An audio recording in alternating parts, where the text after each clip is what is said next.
Topping our news, the TBI is investigating a deadly shooting in Shelbyville. An officer with the Shelbyville Police Department shot and killed a man in the Rambo's trailer park last night. The TBI says authorities first responded to a report of a hostage situation there. 53-year-old Jeffrey Darren Hosea was holding his son at gunpoint. Police say Hosea pointed that weapon at officers, and that's when they opened fire, killing him on the scene. No one else was hurt. It's a wild morning of cleanup in the Hoosier State after 21 twisters were reported there in just the past day. Several tornadoes wiped out farms, barns, homes, and businesses, but incredibly, no one lost their life in all of that widespread damage. The biggest storms were in Howard County, and Kokomo took a direct hit. The mayor there says crews from all over Indiana are rushing in to help restore power and clean up debris. Hundreds spent the night in shelters. At least 15,000 remain without electricity right now. The death toll has risen to more than 250 as rescue crews continue their frantic search for survivors in Italy. The 6.2 earthquake that reduced 3 towns to rubble was so powerful it could be felt in Rome as well. Tina Kraus is at the epicenter in one of the hardest hit towns to show us what it's like.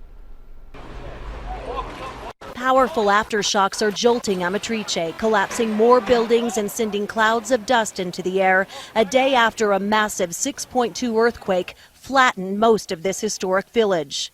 There have been more than 400 aftershocks, one as strong as magnitude 5.1. They're making it much more difficult for rescue teams to search for trapped victims. This firefighter says the focus is still on finding people alive, but it's a race against the clock. Crews worked through the night sifting through the debris. Police are keeping this winding mountain road clear for workers who are bringing in more equipment to help in this massive rescue effort. In another hard-hit town, Pescara del Tronto, a rescuer went through the rubble with a search dog. This survivor retrieved a box of personal items from his destroyed home. He says, "Last night we slept in the car. Tonight, I don't know." More than 1,000 others have camped out in temporary shelters as they face an uncertain future. Tina Kraus, CBS News, Amatrice, Italy.